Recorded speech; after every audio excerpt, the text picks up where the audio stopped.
Assalamualaikum warahmatullahi wabarakatuh.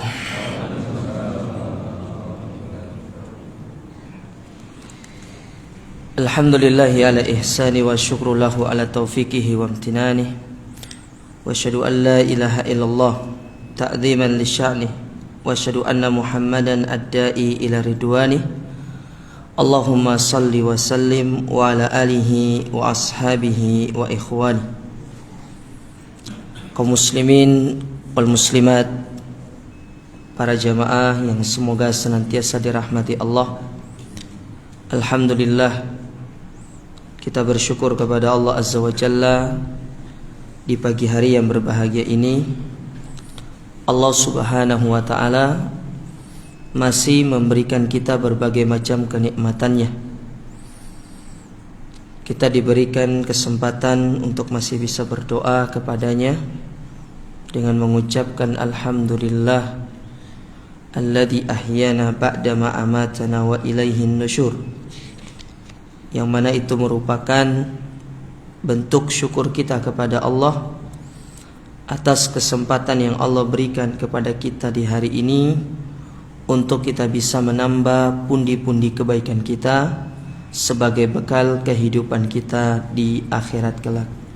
Dan semoga Allah Subhanahu wa ta'ala menerima segala amal ibadah kita dan menjadikannya sebagai pemberat timbangan amal kebaikan kita di akhirat. Allahumma amin. Para jamaah dirahmati dan dimuliakan oleh Allah, pada kesempatan pagi hari yang berbahagia ini kita akan belajar salah satu di antara wasiat yang disampaikan oleh Nabi sallallahu alaihi wa ala alihi wasallam kepada orang-orang yang datang bertanya kepada beliau dan meminta wasiat kepada beliau. Wasiat ini diriwayatkan di dalam Musnad Imam Ahmad. Kalau yang punya buku Musnad nggak apa-apa, nanti dilihat ya, 50 jilid. Nomor hadisnya itu 23.498. Kemudian juga dikeluarkan oleh Imam Ibnu Majah dalam sunannya, nomor hadis 4171.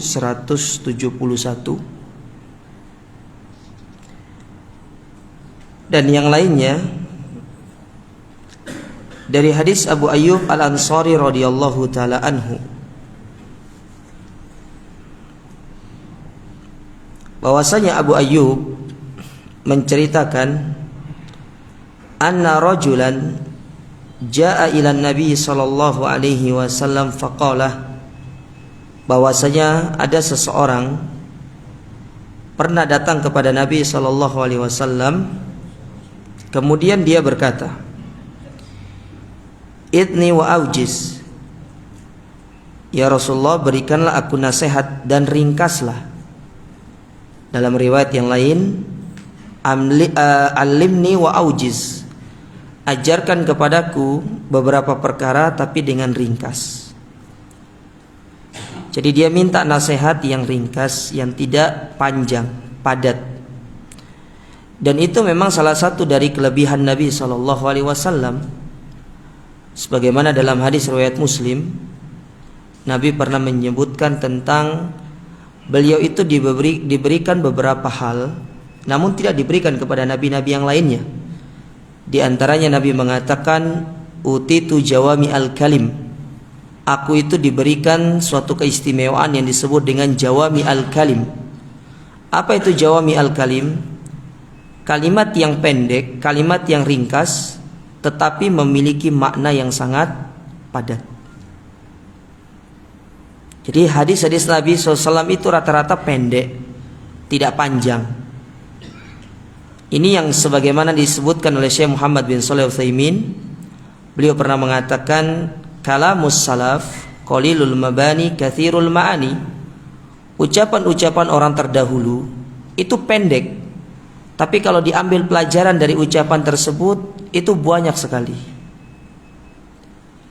Wa kalamul khalaf, tapi beda dengan ucapan-ucapan orang sekarang.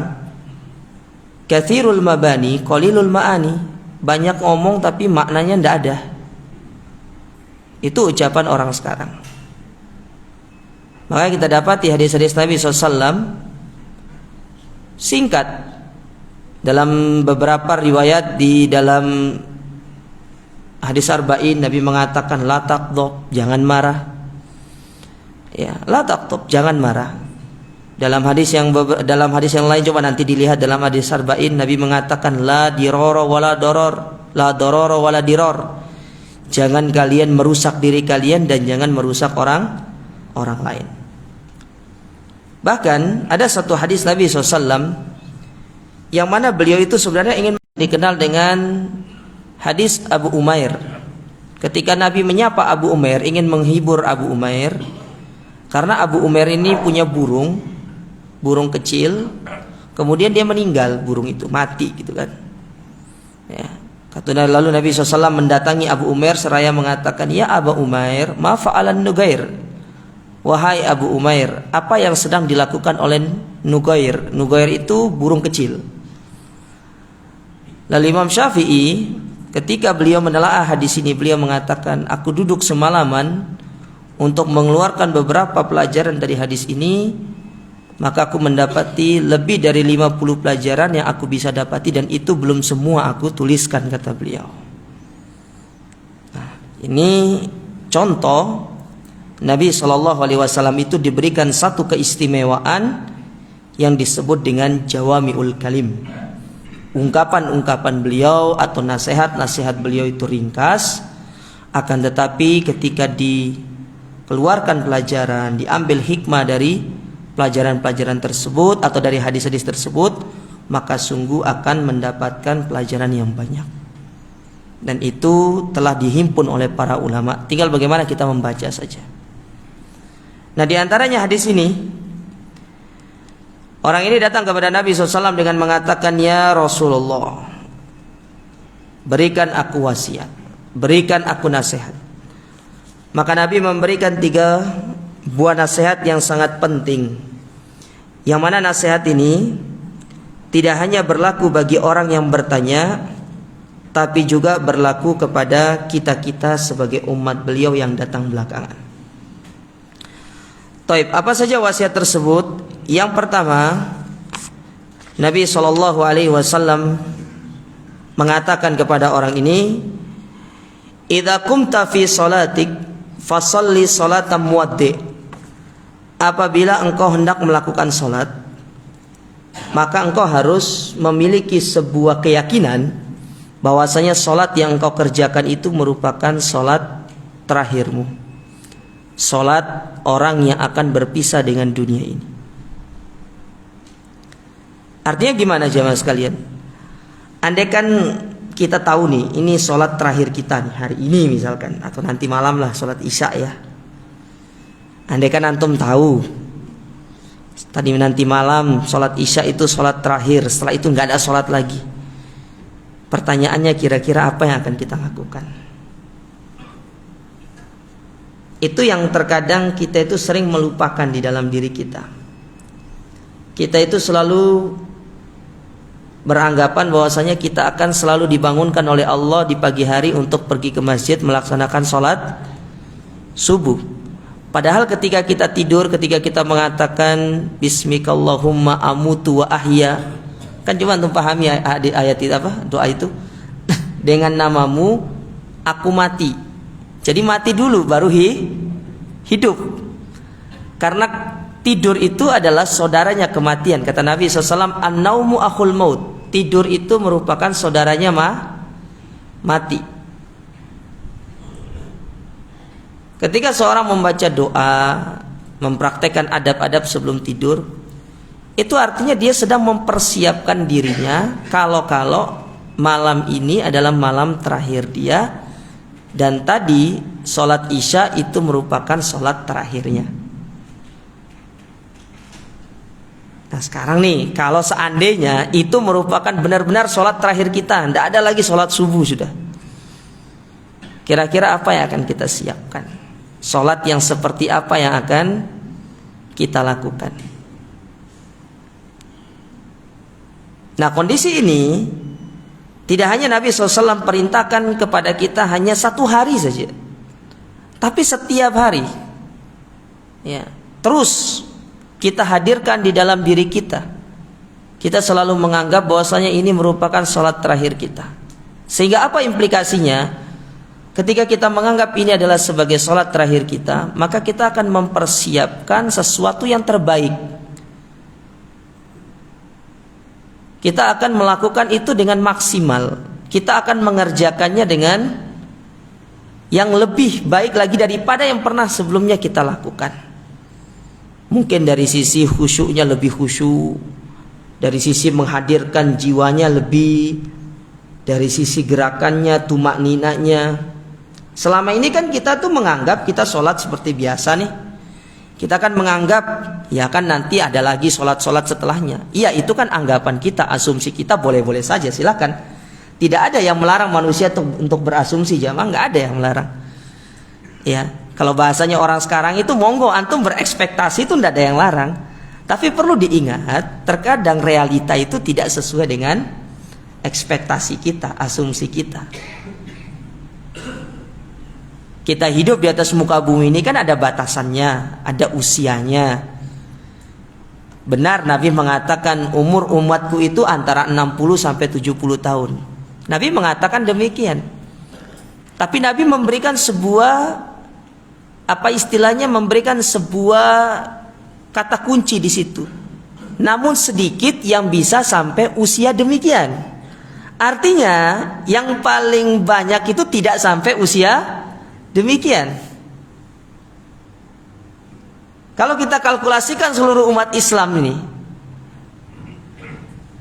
dan kita ambil dari hadis Nabi SAW, para ulama menjelaskan yang dimaksud dengan hadis Nabi itu tidak sedikit dari umatku yang bisa melampaui usia demikian. Artinya dia akan meninggal kurang dari usia itu atau di antara usia tersebut. Tapi kalau lebih daripada itu ada, tapi tidak terlalu banyak secara persentase.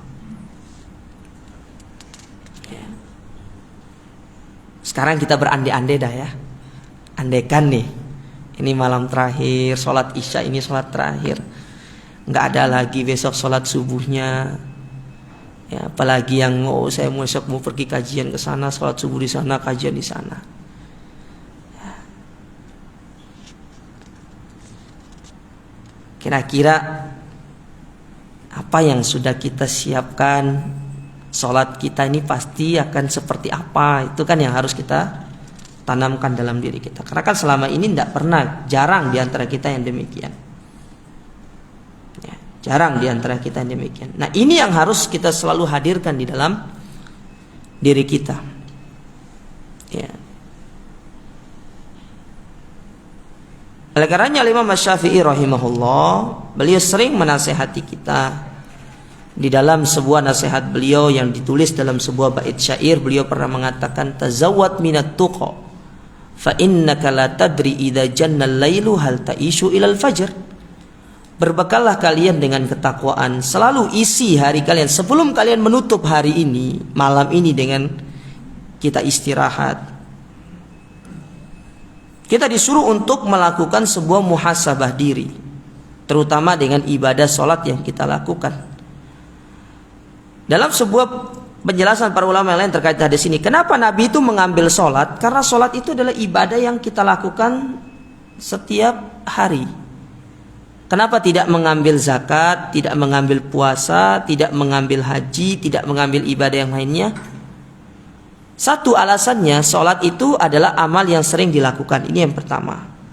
Tidak ada ibadah di atas muka bumi ini yang kita lakukan 5 kali dalam sehari melainkan ibadah sholat. Itu yang pertama. Yang kedua, kata para ulama, sholat itu barometer dari seluruh amal ibadah yang lain. Artinya kalau sholatnya baik, maka seluruh amal ibadahnya pun akan ikut baik.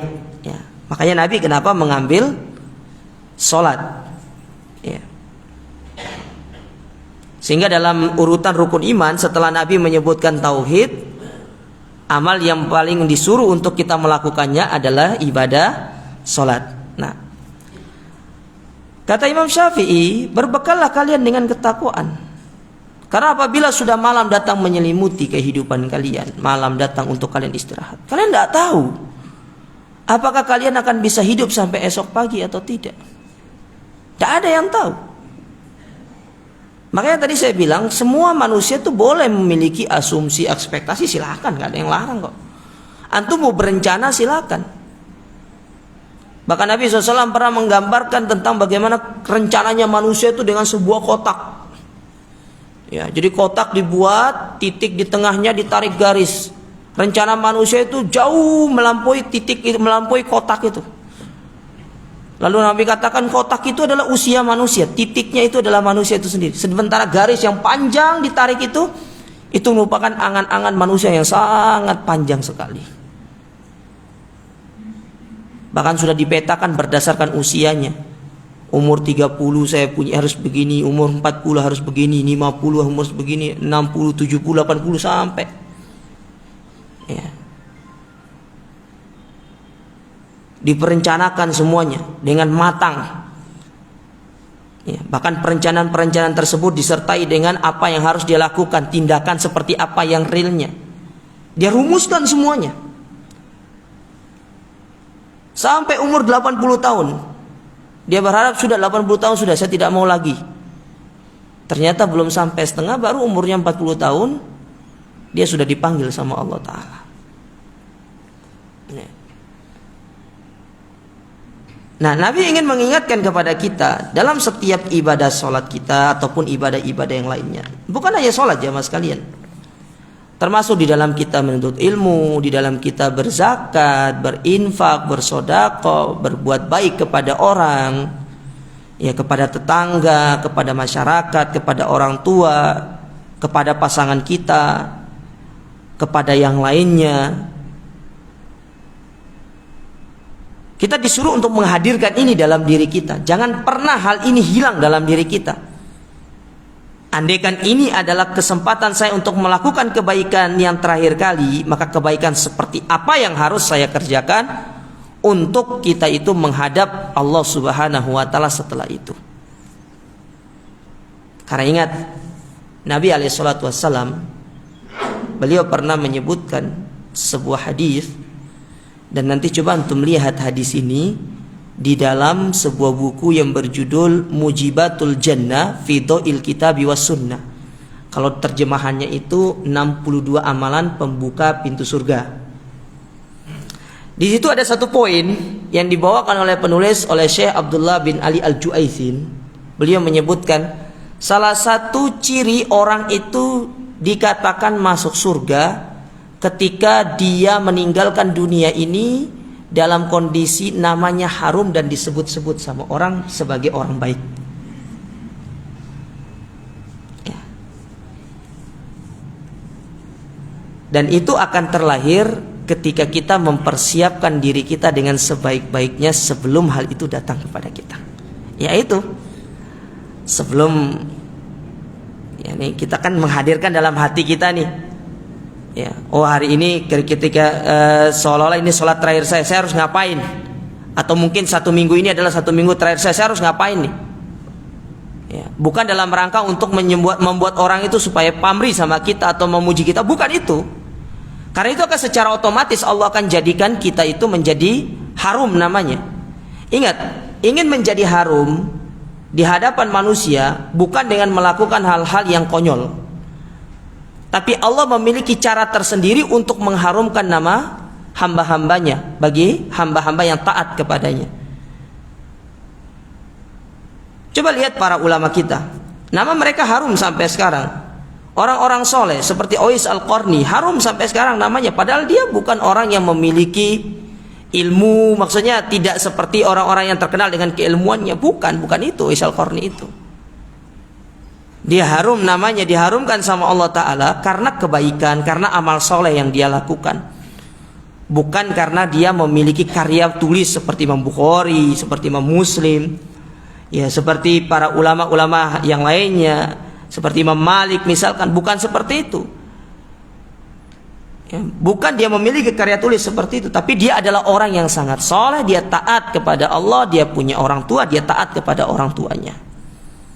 Dia meninggalkan jejak yang baik untuk diikuti oleh orang-orang yang datang sepeninggalnya. Nah, itu yang coba kita harus hadirkan dalam diri kita sekarang ini, jamaah sekalian. Ya. Karena Nabi memberikan jaminan tersebut.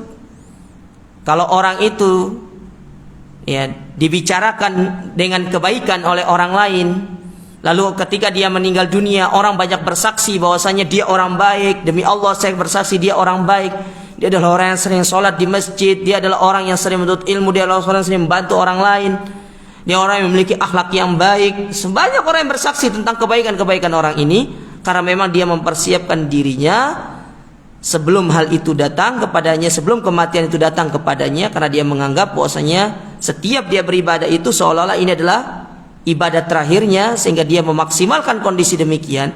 Kata Nabi, orang ini pasti dijamin masuk surga. Inilah yang disebut dengan istilah oleh para ulama utrokur rohil, tinggalkanlah bekas yang baik.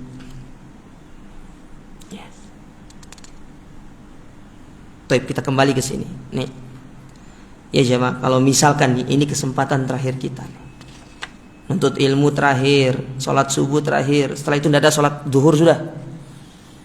Saya bukan doakan ya, tapi kita harus real juga.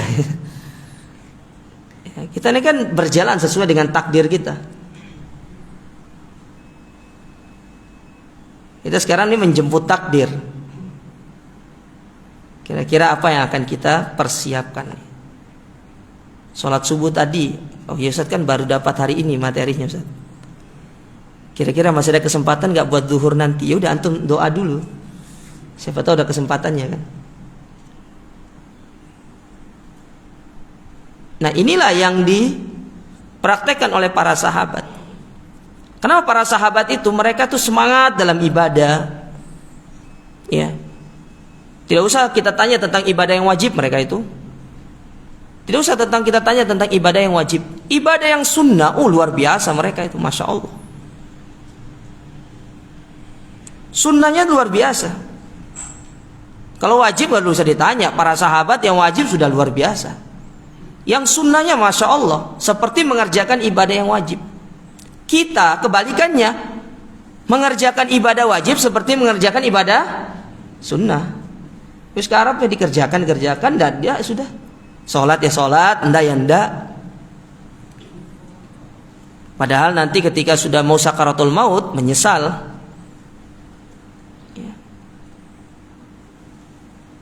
Para ulama menyebutkan kenapa Allah Subhanahu wa taala mendatangkan beberapa contoh-contoh penyesalan di dalam Al-Quran, terutama terkait orang-orang kafir. Bahkan bukan hanya orang-orang kafir, orang-orang Islam, orang-orang mukmin juga akan menyesal di hari kiamat, jemaah sekalian. Cuma bedanya penyesalan orang mukmin dengan orang kafir itu, kalau orang kafir mereka menyesal kenapa tidak beriman. Sementara orang mukmin dia menyesal, kenapa dia menyesal? Karena dia di dunia tidak maksimal dalam beribadah sehingga surganya tidak lebih tinggi daripada orang lain. Itu dia penyesalannya. Kita kan kalau ditanya mau masuk surga, mau surga apa Firdaus. Tapi giliran ibadah cuma yang wajib doang. Sunnahnya enggak. Kalau disuruh ibadah yang sunnah bilangnya apa? Kan cuma sunnah Ustaz, dikerjakan dapat pahala, tidak dikerjakan tidak apa-apa. Ya udah, kalau disuruh kalau nanti Allah masukkan kita surga di tingkatan 27, jangan protes. Itu sesuai dengan kadar amal ibadah kita. Ya. Kan surga itu tergantung usaha bagaimana kita mempersiapkan diri dengan amal. Kan itu. Kualitas amal terbaik itulah yang akan menggiring kita menuju surga Firdaus. Tapi kualitas amalnya yang biasa-biasa saja, ya udah surganya sesuai dengan kualitas amalnya. Sehingga disebutkan oleh para ulama, apa sih pelajaran yang bisa diambil dari wasiat yang pertama ini? Apabila engkau sholat, maka sholatlah seperti orang yang akan berpisah. Yang pertama, supaya kita ini mempersiapkan ibadah yang terbaik kita. Itu yang pertama. Yang kedua, supaya tidak ada kesan meremehkan ibadah yang akan kita lakukan, terutama dari pelaksanaan waktunya. Kita ingin lihat diri kita,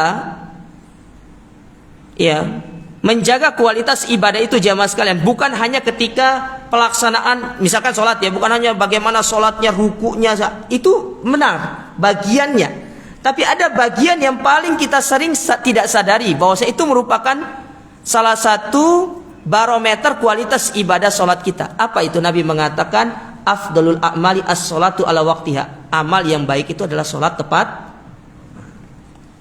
bukan sholat injury time ya. Kayak main bola aja.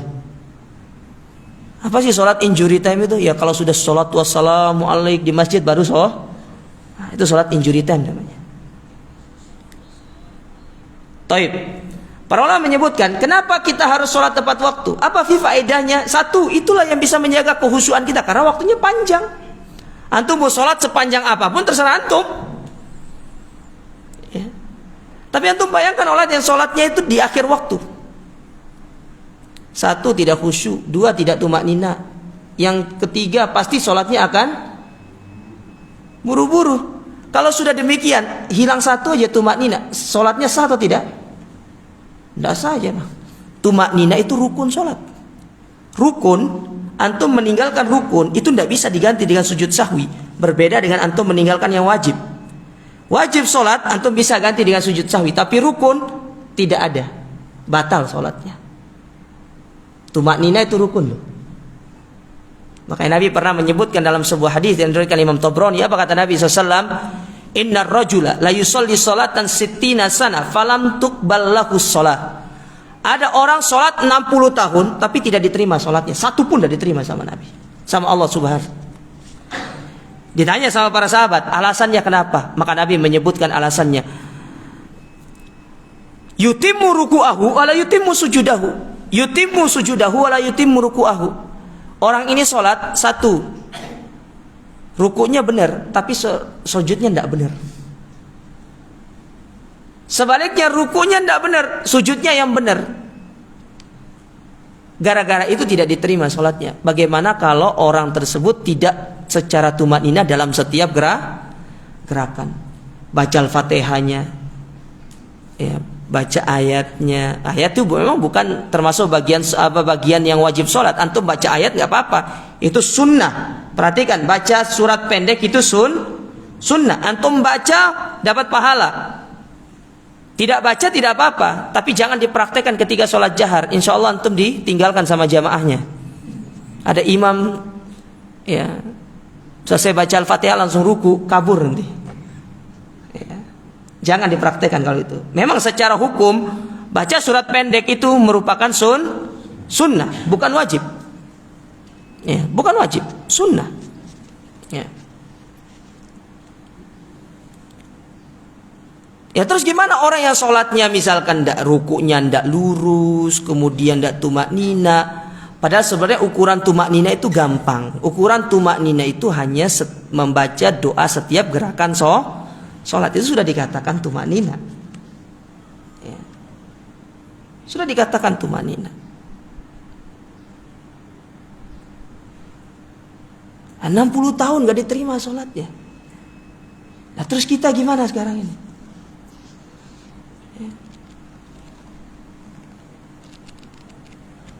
Maka ini nasihat juga kepada diri saya pribadi dan kepada antum semuanya.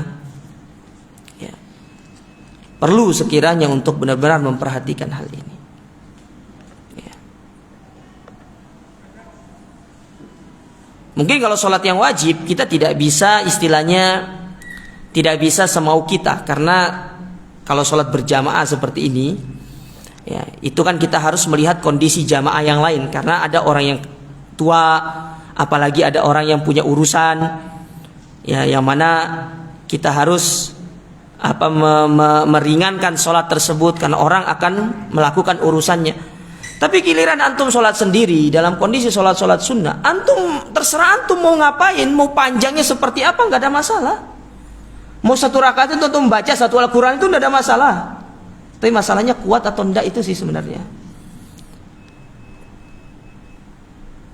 Untuk apa sih? Untuk itu tadi persiapan.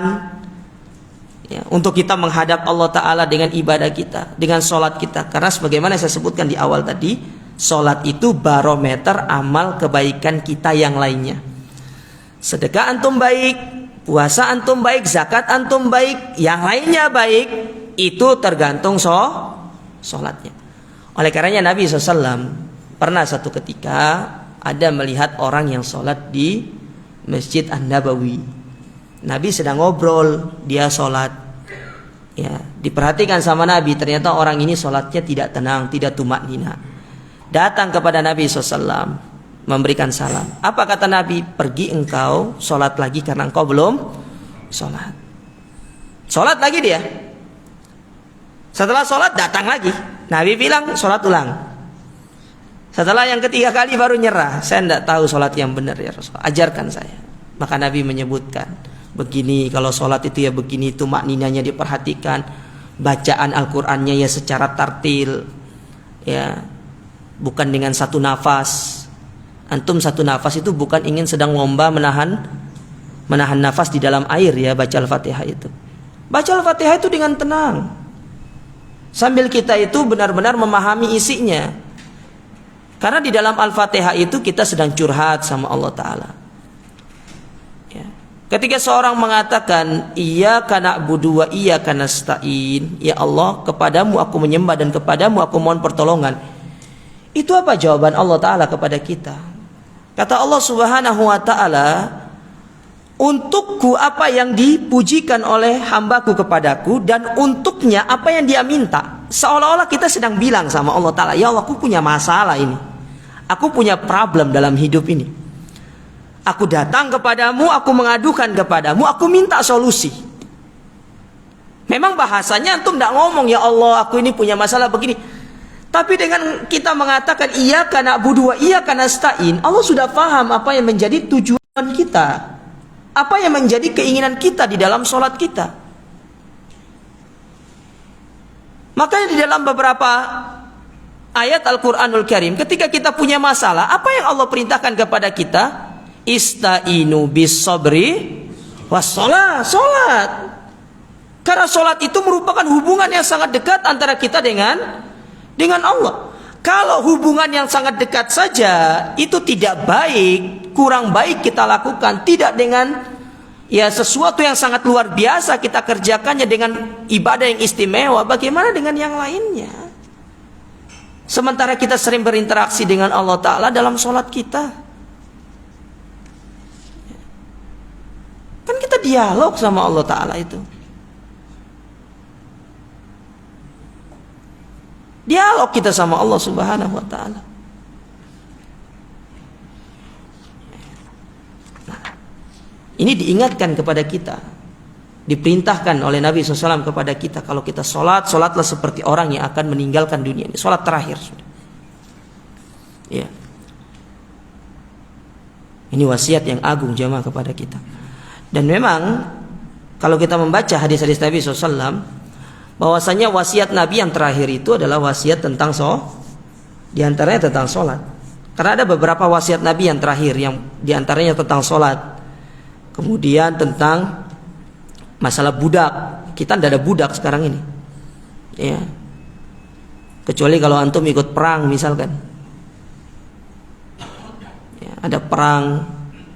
Di situ ada tawanan. Tawanan itu tidak bisa secara otomatis menjadi budak. Kapan dia menjadi budak? Ketika tawanan itu tidak mampu menebus dirinya atau ditebus oleh keluarganya, baru statusnya itu dia menjadi budak. Jadi bukan langsung ditawan kemudian kamu jadi budak saya, nah gitu. Ya, nah, seperti itu. Nah, di akhir kehidupan Nabi SAW, Nabi mengingatkan kepada para sahabat beliau dengan mengatakan as-sholat, jagalah sholat kalian, tetap dijaga kualitas sholat kalian. Ya. Contoh saja di antara penerapan ini, sahabat Umar ibn Khattab radhiyallahu taala anhu, saking beliau itu sangat mengamalkan wasiat Nabi tentang masalah jagalah sholat kalian. Beliau itu kalau sholat jamaah, beliau itu bawa tongkat. Ya, bawa tongkat. Kemudian apa yang beliau lakukan? Beliau keliling setiap shaf itu. Jadi dari ujung sana sampai ujung sana. Sudah shaf kedua, shaf ketiga, shaf yang keempat. Ngapain? Dilihat, kalau ada yang bolong dipukul kakinya. Jadi nggak apa-apa imamnya itu bawa tongkat. Mungkin Al-Ikhlas mau siapkan tongkat buat imamnya. Jadi kalau ada kaki-kaki yang tidak mau rapat misalkan, ya kalau nanti kondisinya sudah kondusif ya. Kalau sekarang kan masih antara was-was loh. Ya, maka dimaklumi. Karena karena pendapat yang dipilih oleh Syekh Sa'ad As-Sastri, salah seorang di antara Hay'ah Kibar Ulama Saudia, beliau menyebutkan bahwasanya merapatkan shaf itu bukan termasuk rukun sholat berjamaah. Karena itu hanya sebuah anjuran yang sangat untuk diperhatikan saja. Makanya ketika terjadi pandemi itu kan diantaranya kan Saudi juga merenggangkan shaf. Nah, tapi ketika nanti sudah kondusif, ya dikembalikan lagi karena itu merupakan anjuran yang sangat penting. Meskipun itu bukan suatu yang rukun, lihat bagaimana para sahabat memaknai perintahnya Nabi itu sangat keras. Umar bawa tongkat. Nah, apa nanti Al-Ikhlas itu siapkan tongkat aja. Tapi jangan nanti masuk ke akhwat juga, bahaya kalau itu. Di sini aja, ya diperintahkan, ya jalan, bawa tongkat, ya. Nanti dirapatkan softnya itu. Lihat bagaimana mereka itu sangat perhatian terhadap ibadah yang satu ini, ya, luar biasa ibadah sholat ini. Nah, ini yang perlu untuk diperhatikan jamaah sekalian. Wasiat yang pertama, kalau kita sholat, sholatlah seperti sholat yang orang yang akan berpisah. Ya, mungkin bisa jadi tidak ada sholat lagi bagi kita, yang ada mungkin disolatkan. Kalau sudah disolatkan, berarti sudah tamat kesempatan kita di atas muka bumi. Yang ada tinggal kita mempersiapkan jawaban kita di akhirat. Yang kedua, wasiat yang kedua yang disampaikan oleh Nabi SAW, dan ini juga tidak kalah pentingnya. Nabi bersabda, wala tatakallam bikalamin ta'tadiru minhu godan. Nah, ini dia yang sekarang ini, yang lagi marak sekarang di zaman kita ini. Jangan berbicara dengan satu pembicaraan atau satu ungkapan yang akan menjadikan kita mengklarifikasi di kemudian hari. Nah, ini penting. Ini wasiat kepada kita untuk senantiasa menjaga lisan. Hati-hati dengan lisan ini jamaah sekalian. Lisan ini tidak bertulang kalau kata orang sekarang. Dia pandai untuk bersilat. Hari ini dia A, besok B. Itu lisan. Banyak orang yang ngomong, kemudian di beberapa hari kemudian saya meralat ucapan saya. Ya. Nah, di sini saya ingin menukilkan suatu pernyataan dari Syekh Abdul Razak. Bagus sekali pernyataan beliau ya. Nih saya bacakan ya apa yang ditulis oleh beliau di sini. Beliau pernah mengatakan begini. Wa annal lisana akhtaru ma yakunu lil insan. Lisan itu merupakan anggota tubuh yang paling berbahaya bagi manusia. Itu lisan. Ya. Lisan.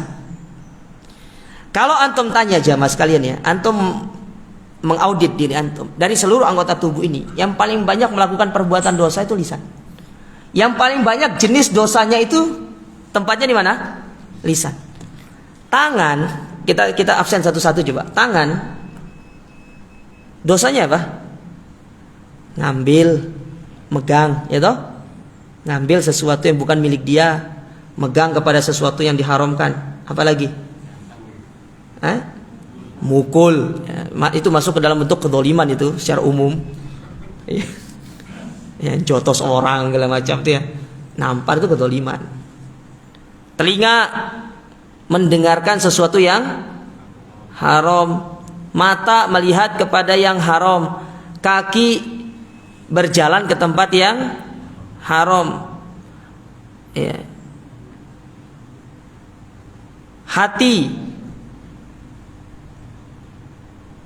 Hati ya, hasad, sombong, ujub, Ya.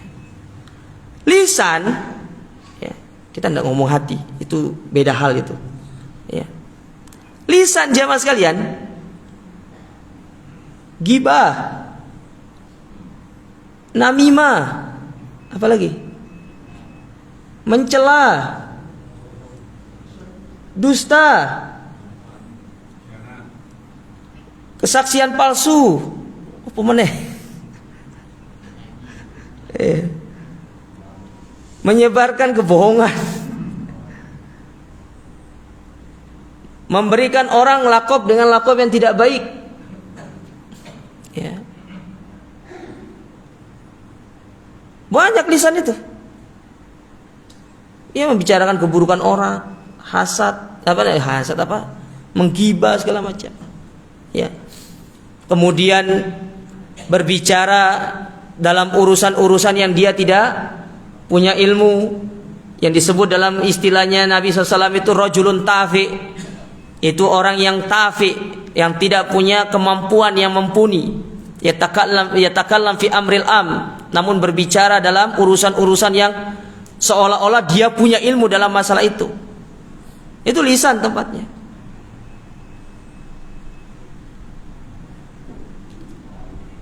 Nah, ini pentingnya kita menjaga lisan. Kata Syekh, lisan itu merupakan sesuatu yang sangat berbahaya bagi manusia. Wa annal kalimata idza lam takhruj fa inna sahibaha yamliku. Nah, ini ya penting. Kalimat itu kalau belum keluar, kita masih yang memilikinya. Kalimat kalau belum keluar dari lisan kita, berarti yang memegang kendali itu masih diri kita.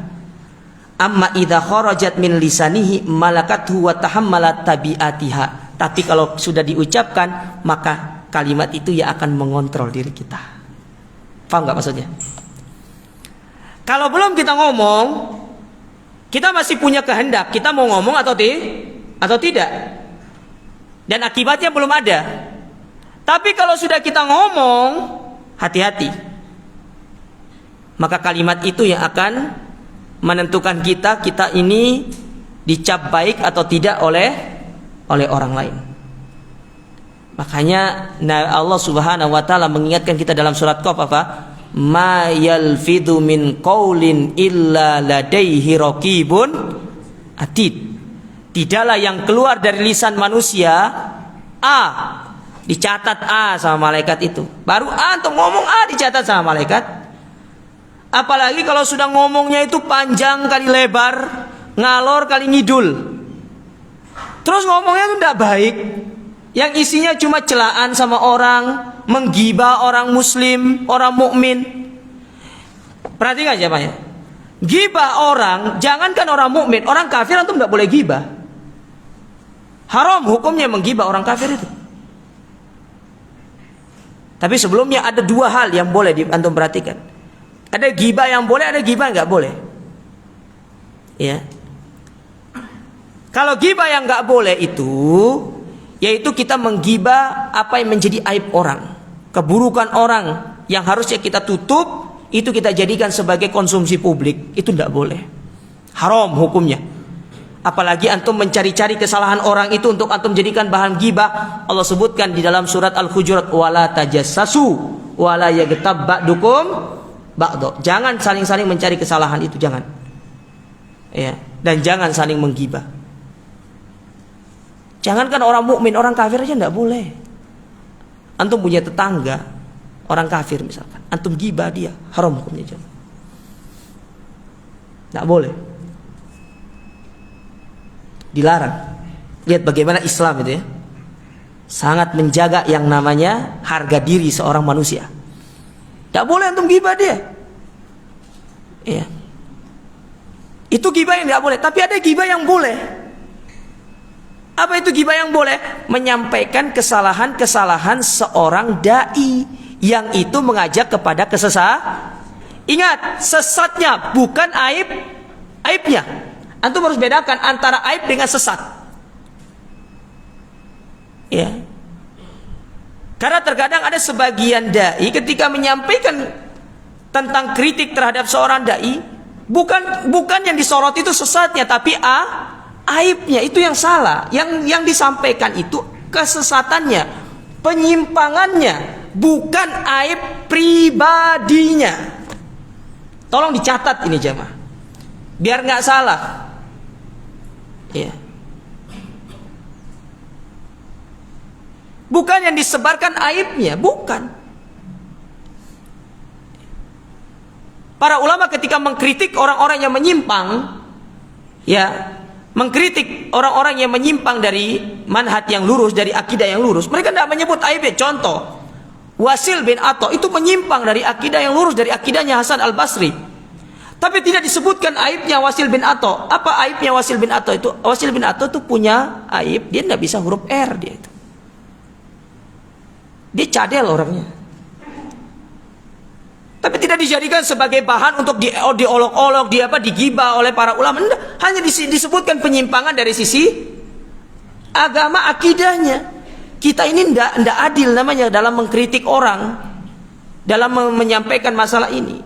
Yang antum mau gibah itu kesalahan penyimpangannya, bukan masalah aib pribadinya. Itu yang enggak boleh. Nah, ini berat lisan kita itu, jemaah. Maka lisan itu dijaga. Makanya Nabi SAW membawakan beberapa hadis terkait masalah ini. Di antaranya, nanti antum coba lihat, hadisnya ini sangat panjang. Nanti antum bisa buka dalam riwayat Tirmidzi, Sunan Tirmidzi nomor hadis 2616. Yang mana hadis ini pernah disampaikan kepada Mu'ad bin Jabal radhiyallahu taala an. Panjang hadisnya. Di akhir hadis itu Nabi SAW pernah mengatakan begini, ya Mu'ad, ala ukhbiruka bimilaki dzalika kullihi. Setelah Nabi menyebutkan tentang pintu-pintu kebaikan, maka Mu'ad maka Nabi mengatakan kepada Mu'ad, Mu'ad, mau aku sampaikan kepadamu tentang sesuatu yang mengakomodir semua kebaikan ini. Kalau kamu jaga satu hal ini, semua kebaikan itu akan kamu dapatkan. Maka Mu'ad mengatakan, apa ya Rasulullah? Maka Nabi SAW memegang lisannya seraya mengatakan, kufu alaika hadza, jaga lisan. Ya, jaga lisan. Kenapa kita disuruh jaga lisan? Kenapa Mu'ad disuruh untuk menjaga lisannya? Maka Nabi SAW mengatakan, wahal yakubun nasa finnari ala wujuhim au ala manakhirihim illa ahsaidu alsinatihim. Banyak orang dilemparkan ke dalam api neraka lantaran karena lisan. Antum buka Sahih Muslim, antum nanti cari hadis Abu Sa'id Al-Khudri, orang yang failit, orang yang bangkrut, yang pertama kali disebutkan sebab kita bangkrut di hari kiamat sudah bawa pahala sholat, puasa, zakat, haji dan segala macam. Sebab pertama lantaran lisan. Makanya para ulama menyebutkan, orang yang ingin tobat dari dosa lisan, contoh dosa ghibah, dia harus meminta maaf kepada orang yang pernah dia ghibahi. Antum datangi ke rumahnya,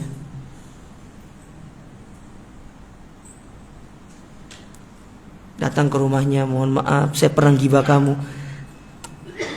Tadinya pengen minta maaf, akhirnya tidak jadi itu, malah tambah runyam gitu kan. Itu syarat dari para ulama. Kita yang pernah ghibah orang, itu syaratnya untuk kita tobat dari dosa itu harus meminta maaf kepada Ustaz, orang yang sudah meninggal. Terus gimana caranya? Apakah kita pergi ke keluarganya? Takutnya nanti kalau saya pergi ke keluarganya saya timbul masalah.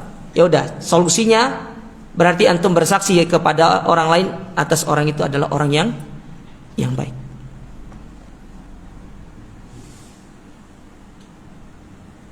Daripada nanti di akhirat sholat malam ternyata sholat malam yang kita lakukan untuk orang lain. Kita yang capek malah kita dapat dosa orang. Kita yang lelah di dunia mengumpulkan amal, tapi justru amal itu dibagikan sama orang lantaran salah satu dosa kita, dosa lisan. Taib. Itu dah hadis yang pertama. Hadis yang kedua, dalam hadis riwayat Tirmidzi masih nomor hadis 2407 dari Tsabit radhiyallahu taala anhu, bahwasanya Nabi SAW pernah bersabda, idza asbaha ibnu Adam, apabila telah datang pagi kepada anak Adam, fa innal a'dha'a kullaha tukaffirul lisan, maka seluruh anggota tubuh ini akan berpesan kepada lisan. Apa pesannya? Ittaqillah fina, wahai lisan bertakwalah engkau kepada Allah. Fa inna manahnu bika, karena sesungguhnya kami ini tergantung engkau. Maksudnya kita ini diadab nanti tergantung dirimu. Fa in istaqamta istaqamna, kalau lisannya lurus, kalau engkau lurus kami ikut lurus. Ya. Tapi kalau engkau bengkok, kami juga ikut bengkok. Makanya seorang penyair di masa jahiliyah, mereka pernah mengatakan, Abul Atahiyah dalam sebuah bait syairnya beliau pernah mengatakan, lisanul fata nisfun wa nisfu fuaduhu. Engkau ingin melihat kualitas orang, kata Abul Atahiyah, tidak usah jauh-jauh engkau ingin melihat, lihat dari sisi lisannya. Kalau lisannya kotor, lisannya tidak baik, ini orang tidak baik, udah tidak baik orang ini. Fa innal lisana yu'abbiru ma minal qalbi, karena lisan itu akan mengungkapkan apa yang ada di dalam hati manusia. Kalau orang ini lisannya kotor, sudah jamaah sekalian, antum jangan bermain sama dia. Tapi di situ ada bab nasihat lo ya. Nasihati dulu supaya orangnya itu bertobat, supaya lisannya dijaga, supaya dia tidak ngomong dengan omongan-omongan yang tidak baik. Termasuk dalam hal ini, hati-hati di dalam memberikan informasi dan berita. Karena berat lisan itu jemaah. Ya. Kita kan sering mendengar surat Al-Ahzab ya, yang sering dibacakan oleh seorang khotib atau ustadz ketika memulai ceramahnya. Ya ayyuhalladzina amanu ittaqullaha wa qulu qaulan sadida. Nah, antum coba lihat ayat itu. Ketika Allah menyebutkan tentang perintah bertakwa kepada Allah, lalu Allah menyebutkan tentang katakanlah kata perkataan yang baik. Sebagian ulama tafsir mereka mengatakan begini, seolah-olah Allah ingin mengatakan salah satu ciri orang bertakwa itu tercermin dari itu dia maksudnya, tercermin dari lisannya. Jadi ketika seorang lisannya belum baik, maka belum baik pula ketakwaan dia kepada Allah. Ketika seorang sudah bisa menjaga lisannya, maka dia sudah berada pada satu fase takwanya sudah baik kepada Allah. Tinggal yang lainnya diperbaiki.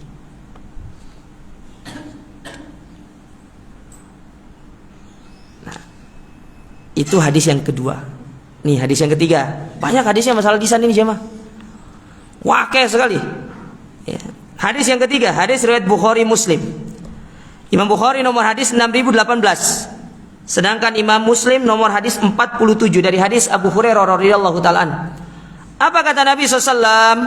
Man kana yu'minu billahi wal yawmil akhir, barang siapa yang beriman kepada Allah dan hari akhir, falyakul khairan aw liyasmut, maka hendaklah dia berkata yang baik atau sebaiknya dia diam. Kata para ulama, kalau berbicara itu perak, maka diam itu adalah emas. Diam itu emas. Nah, termasuk dalam menyampaikan ilmu. Kita terkadang lisan ini suka kelolosan untuk berbicara bukan pada bidang kita, terutama dalam urusan agama. Ya. Kita sampai jam 6 ya.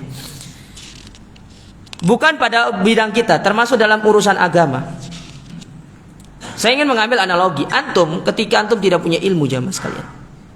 Misalkan antum bukan seorang ahli kesehatan, tapi antum masya Allah berbicara dalam masalah kesehatan, padahal bukan bidangnya, bukan ahlinya. Orang akan mengecap antum sebagai seorang pembohong. Wong dia berbicara bukan pada bidangnya kok, bukan ahlinya. Orang tidak akan percaya sama dia, kecuali kalau dia punya sertifikat, punya pengakuan dari baik secara nasional ataupun secara internasional tentang pengalaman dia dalam bidang kesehatan, itu beda hal. Tapi kalau kita orang yang memang tidak punya basic kesehatan, apalagi paham kesehatannya begitu-begitu saja, biasa-biasa saja, ketika kita berbicara dalam masalah kesehatan yang mana itu bukan bidang kita, orang akan mengecap kita sebagai pendusta, pembohong, tidak percaya sama kita. Begitu pula dalam urusan agama. Penting untuk menjaga lisan itu, jangan terlalu berkomentar dalam urusan-urusan agama. Karena banyak sekarang ini jamaah, ya, Semangat boleh, antum ingin beramar ma'ruf nahi mungkar. Tapi tolong antum kondisikan. Jangan sampai ketika antum berbicara ternyata tidak sesuai dengan ilmunya, yang berpotensi itu akan menyebabkan perdebatan dan juga kesesatan di tengah umat. Ini berbahaya. Ya. Syekh Abdul Muhsin Al-Abbad, seorang ahli hadis di kota Madinah, bapaknya Syekh Abdul Razak, dalam satu kesempatan mengisi pengajian, ya, beliau buta ya orangnya itu, sudah buta. Jadi kalau ngisi kajian itu pasti pakai kacamata beliau itu. Pada satu ketika di satu kesempatan beliau ngisi kajian, ada pertanyaan datang ke beliau. Jadi datang pertanyaan nanya, ya Syekh, bagaimana tentang rawi fulan, bagaimana tentang si fulan, rawi ini, rawi ini. Beliau itu punya sikap, kalau beliau kurang yakin dengan jawabannya, beliau langsung mengatakan, saya tidak tahu. Maka pada satu kesempatan itu, kebetulan kita diberi nikmat oleh Allah Ta'ala hadir di kajian beliau pas waktu itu. Ada 20 pertanyaan. Dari 20 pertanyaan yang beliau jawab itu cuma 5. Sisanya saya tidak tahu katanya. Saya tidak tahu. Karena para ulama punya prinsip, salah di dalam memberikan fatwa itu akan berakibat fatal kepada agama ini, jemaah sekalian. Salah di dalam memberikan fatwa itu akan berakibat fatal kepada orang yang mengamalkannya. Dan itu tanggungannya bukan cuma bukan cuma dia saja, tapi itu kembali kepada kita. Apalagi ternyata fatwa itu diajarkan kepada orang, disebarkan luas kepada orang lain, dan itu diamalkan oleh banyak orang. Betapa banyak orang yang akan disesatkan karena fatwa tersebut. Nah, disitulah para ulama kenapa mereka sangat berhati-hati di dalam mengeluarkan jawaban terhadap satu pertanyaan, karena mereka sangat hati-hati di dalam menjaga lisan mereka. Kita ndak, baru masya Allah hadir pengajian beberapa kali, ya seolah-olah sudah seperti ulama besar, berani menjawab segala sana sini segala macam. Ya akhirnya yang terjadi membuat orang itu semakin sesat jadinya, bukan dapat hidayah, malah semakin sesat. Dan ini yang perlu untuk diwaspadai. Tapi yang terakhir, wasiat Nabi SAW yang terakhir kepada orang ini, yaitu wa ajmil ya'sa mimma fi aidin nas. Hendaklah engkau memiliki sifat qanaah. Taib. Qanaah ini sifat yang sangat langka dalam diri kita, jemaah sekalian. Pertanyaannya, apa yang dimaksud dengan qanaah? Secara bahasa, qanaah itu kata para ulama, ar-ridha bima u'tiya. Qanaah itu adalah kita ridho dengan apa yang telah dibagikan kepada kita. Itu qanaah. Ya.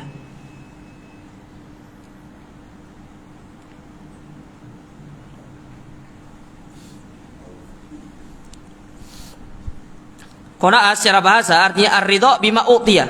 Ridho dengan apa yang diberikan.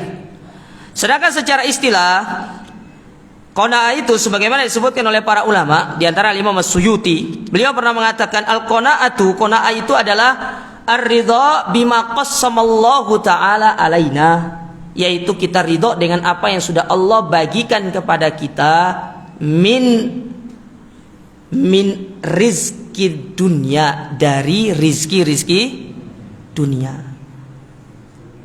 Itu qanaah.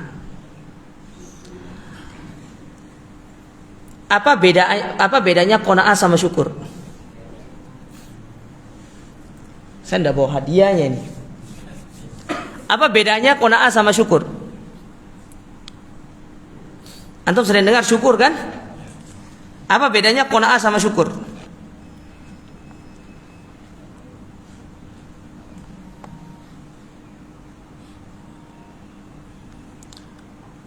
Ya.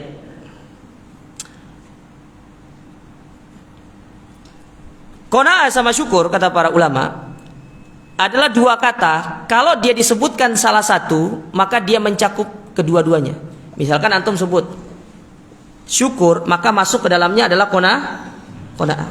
Antum sebut qanaah, maka bagian dari qanaah diantaranya adalah syukur. Tapi kalau antum sebutkan secara berbarengan, inilah yang disebut dengan istilah para ulama, idza ijtama ikhtalafa wa idza ikhtalafa ijtama. Kalau mereka disebutkan berbarengan memiliki makna yang berbeda. Kalau disebutkan sebutkan salah satunya maka mencakup makna yang lainnya. Kalau secara berbarengan kita sebutkan apa itu qanaah dan syukur? Ya qanaah tadi apa yang kita sebutkan. Sementara syukur itu sebelumnya qanaah itu merupakan amalan hati, mentok amalan hati. Sementara syukur itu adalah amalan yang mencakup pada 3 hal.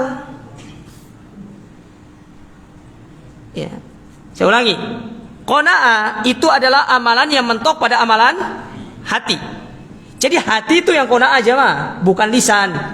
Hati. Sementara syukur itu adalah amalan yang mencakup pada 3 hal. 1, lisan. Orang bersyukur itu harus ditunjukkan dengan apa? Mengucapkan alhamdulillah. Itu yang pertama. Yang kedua, di dalam hatinya. Apakah hatinya bersyukur? Bukan. Hatinya itu mengimani bahwasanya nikmat itu merupakan pemberian dari Allah. Sebagaimana Allah Subhanahu wa taala berfirman di dalam Al-Qur'anul Karim, ya.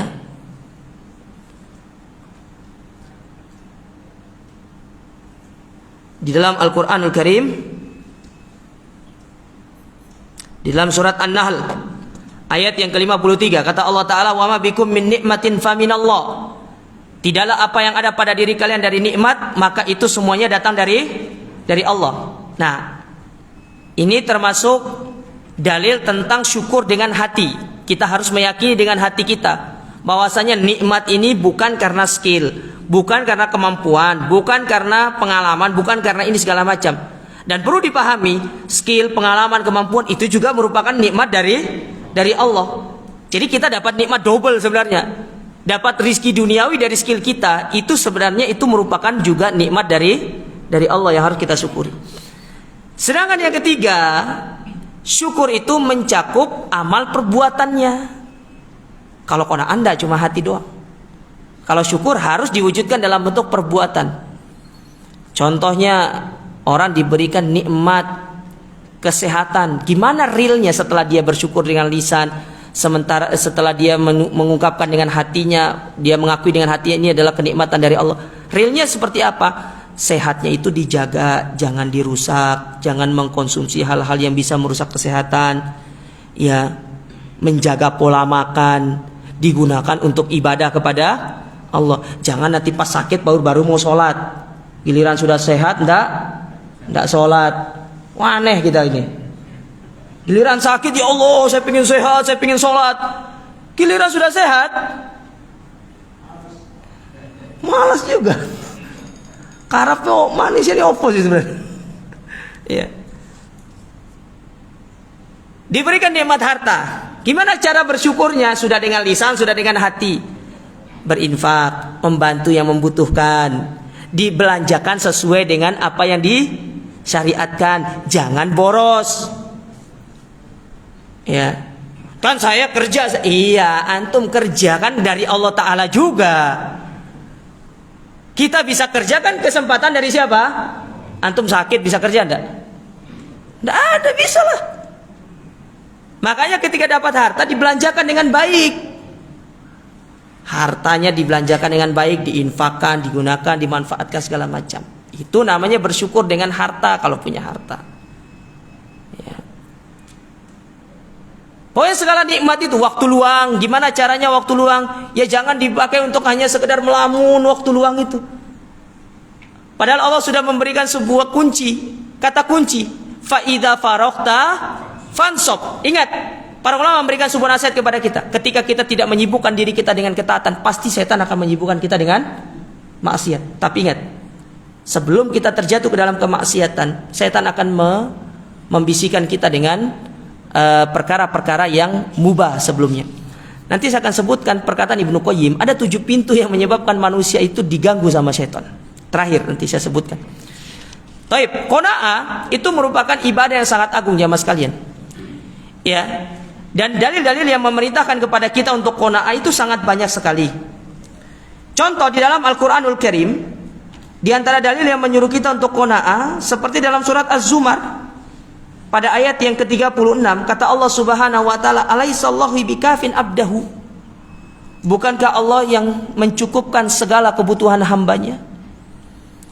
Artinya ketika orang itu sudah qanaah, sudah ngerti apa yang Allah bagikan kepada dia itu merupakan bagiannya, dia sudah akan mencukupkan diri dengan apa yang Allah bagikan kepadanya. Ya. Adapun di dalam hadis Nabi SAW makan banyak sekali. Ya. Qanaah itu penting karena itu merupakan sifat yang agung. Ya, senantiasa ridho dengan apa yang Allah berikan kepada kita.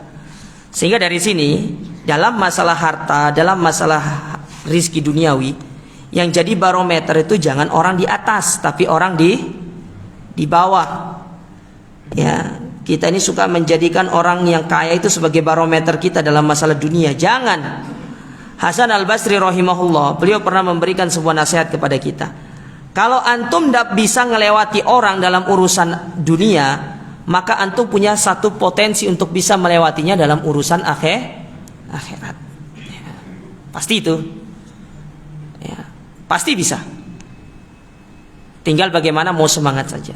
Taib. Tadi berkaitan dengan waktu luang jamaah sekalian. Kita ini banyak waktu luang sekarang ya.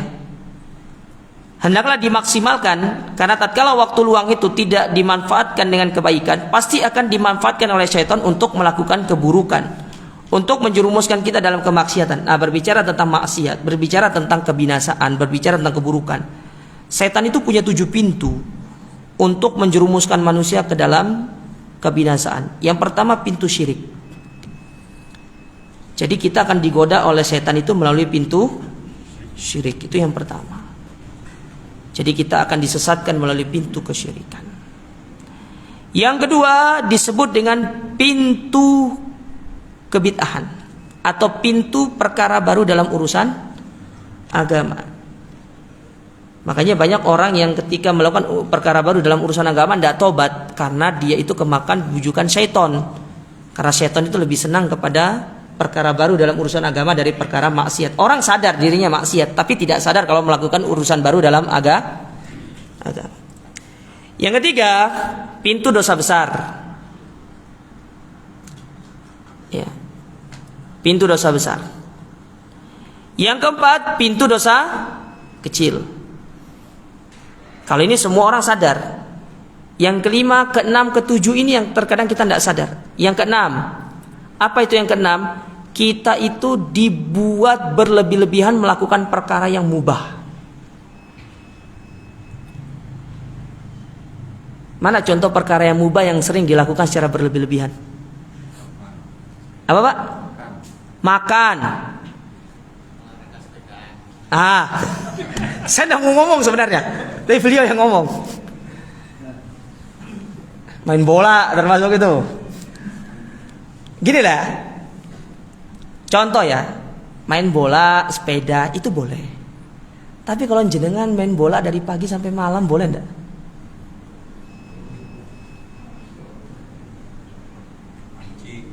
Mancing. Akhirnya menyebabkan orang lalai dari sholat, betul nggak? Cukuplah dia itu sudah kemakan bujukan syaitan. Ketika antum lagi strike-strike-nya nih, azan di masjid, masih nih, saling tarik sama ikannya. Sudah azan, sudah selesai segala macam, ternyata sudah koma, sudah selesai sholat, baru kita itu sudah dilalaikan sama setan. Itu pintu pertama, itu sudah step pertama, setan sudah berhasil bersama kita itu. Ya. Sudah berhasil. Termasuk kepada antum-antum yang punya usaha dagang. Ya. Dagang itu gitu. Makanya Allah Subhanahu wa taala memuji orang-orang yang mereka punya usaha, punya perdagangan tapi tidak disibukkan dengan itu. Rijalun la tulhihim tijaratun wala bai'un an dzikrillah wa iqamis shalah wa ita'iz zakah. Tidak dilalaikan dari semua itu. Ketika mereka sholat, mereka pergi sholat. Ibadah, mereka pergi ibadah. Jadi perkara-perkara yang mubah itu dijadikan kita lalai untuk melakukannya. Termasuk main HP. Main HP itu kan, pulang balik HP. tahu-taunya asar, tahu-taunya duhur gitu kan. Gak ada hal-hal yang bermanfaat yang kita lakukan, hanya sekedar apa, ngecek status orang, terus baca hal yang gak manfaat. Apalagi kalau HP-nya sudah begini. Ini ngapain ini? Antara dua sih, nge-game atau nonton. Karena kalau nonton begini kurang fokus ya mah. Kalau gini tuh layarnya mantap gitu kan. Kalau gini nggak nge-game, tapi kalau nge-game tuh tangannya dua gini. Nah itu baru nge-game namanya. Main HP itu boleh, tapi kalau sudah, bang, kopi satu bang. Oh cangkruan dari pagi sampai subuh. Nggak boleh coba. Nggak boleh. Ya, tidak boleh. Ini pintu syaitan. Perkara-perkara yang mubah dilalaikan, disibukkan kita, sehingga kita melakukan secara berlebihan. Taib, itu pintu yang keberapa? 5. Yang ke-6. Ini lebih lagi. Terkadang kita tidak sadar. Dilupakan pada skala prioritas. Mana contohnya? Para ulama sering memberikan contoh begini. Sibuk sholat malam, sholat subuhnya ketinggalan. Yang penting yang mana? Subuh, bukan sholat malamnya. Sholat subuh, sholat malam dari jam 2 sampai jam setengah 4. Tahu-tahu jam 4 kan baru adzan toh. Jam 4 lebih 20 baru adzan. Ngantuk lah, tidur dulu lah. Istirahat tuh, capek sholat. Bablas. Sholat subuhnya yang penting mas. Bukan sholat malamnya. Sholat subuhnya. Nah setan sering gitu sama kita. Kita sering dilalaikan dalam masalah seperti itu. Termasuk dibenturkan antara dua ibadah sunnah yang padahal salah satunya itu sangat penting. Contoh, masuk masjid. Kita dihadapkan dengan suatu kondisi waktu sempit. Ya. Antara mau sholat tahajud, sholat apa namanya? Sholat tahiyatul masjid atau sholat rawah. Kalau dalam kondisi seperti itu, gimana pendapat antum? Yang mana antum pilih? Hah? Nah ini nih sering nih. Dilihat waktunya. Kalau waktunya cuma satu sholat tok yang bisa antum lakukan, gabung aja niatnya. Niatnya digabung.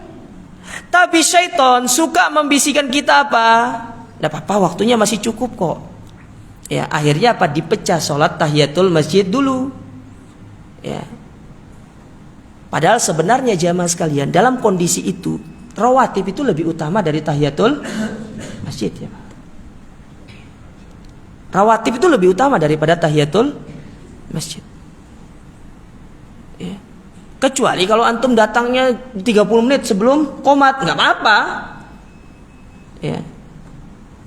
Maka supaya antum ingin dapat semuanya, karena ingat ya, rawatib itu kapan sih terjadinya rawatib itu? Kalau qobla rawatib, kalau rawatib yang dilakukan sebelum sholat wajib, itu kan baru boleh dilakukan setelah adzan. Sebelum adzan itu tidak ada rawatib itu. Kalau antum melakukan sebelum adzan, itu bukan rawatib namanya, tapi sholat sunnah mutlak namanya. Bisa dipahami? Mutlak namanya, bukan sholat sunnah rawatib itu kan karena ada sebabnya, karena ada waktunya masuk setelah waktu adzan. Nah itu sering sibukkan dalam masalah seperti itu. Lihat waktunya, kalau nggak cukup sudah sholat satu aja. Ya. Ini yang sering kita lalaikan. Yang terakhir yang ketujuh, nah ini yang paling sering terjadi juga. Kata Imam Ibnu Qayyim, kalau seandainya yang ketujuh ini ya terjadi dalam diri kita, maka tidak ada yang selamat katanya. Termasuk Nabi juga kena. Apa itu? Diganggu ketika melakukan ibadah. Ya cukuplah orang itu diganggu, dikatakan terganggu sama syaitan ketika dia takbir Allahu Akbar, saya kunci motorku nang dio. Itu sudah diganggu namanya. Apalagi ibu-ibunya di rumah sholat takbir Allahu Akbar, kayaknya ada tamu datang itu, padahal nggak ada orang, padahal cuma bisikan-bisikan syaitan. Makanya Nabi pernah menceritakan ada jin lewat depanku katanya. Ya, Karena dia sering lewat, akhirnya keganggu. Nabi pun mencekik jin itu dalam kondisi beliau sholat. Jadi dicekik, disingkirkan dari depan beliau, beliau pun melanjutkan sholatnya. Nah, ini ke pembahasan para ulama di antara perkara-perkara yang diperbolehkan untuk dilakukan bagi orang-orang yang di dalam sholatnya. Jadi gini loh ya, ada perkara-perkara yang orang itu boleh melakukannya ketika dia sholat, dan itu masuk ke dalam kategori minal jawaiz, perkara yang boleh. Contoh misalkan antum lupa matikan HP, bunyi HP antum, tidak apa-apa dimatikan, tapi kalau orang telepon jangan diangkat, harus saya lagi sholat, batal sholatnya kalau itu.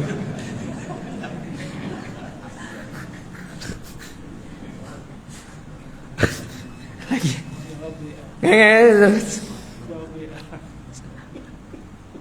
Pernah itu. Terus, lu jawab aja Pak. Saya pernah lihat itu. Bener, saya belum takbir, saya lihat dia, saya mau masuk ke sampingnya dia. Tiba-tiba dia keluarin HP, tak kira dia mau salin HP-nya. Tahu-taunya dia jawab WA, dimasukin tangannya. Saya pindah ke samping, nggak jadi saya sama dia. Manusia itu ya Allah ya mas kalian. Ada itu. Ada hal-hal yang masuk dalam kategori toleransi dalam sholat itu boleh. Contoh seorang anak, misal ibu bawa anaknya misalnya lagi sholat, dia datang sholat ke masjid atau di rumah, anaknya lagi sholat.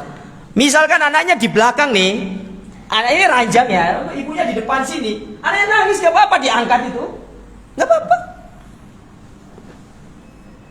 Tapi jangan sambil diberikan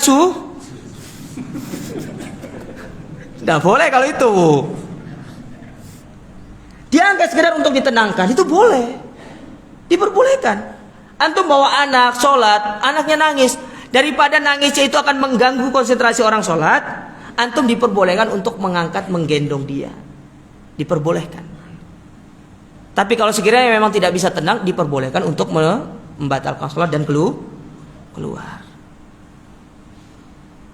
Nah itu masuk ke dalam kategori toleransi dalam sholat, boleh seperti itu. Ya. Tapi kalau tadi itu HP dijawab, telepon itu kan, jawab WA. Ya. Akhirnya setelah itu saya ngomong sama orang, saya bilang, antum sholat lagi aja, saya bilang gitu, batal sholat antum tadi. Loh kenapa Ustaz? Antum jawab WA tadi.